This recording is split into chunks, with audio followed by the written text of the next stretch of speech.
Tangent and perpendicular relationship indicators in BricsCAD enable you to easily edit existing geometry to apply tangency or perpendicularity without having to recreate entities.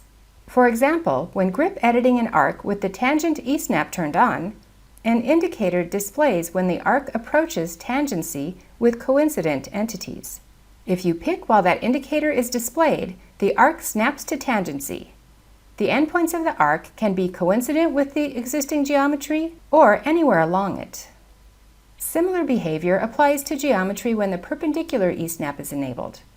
For example, when grip editing polyline segments whose endpoints are coincident with the endpoints of a line segment or anywhere along it, a perpendicular indicator appears as you approach perpendicularity.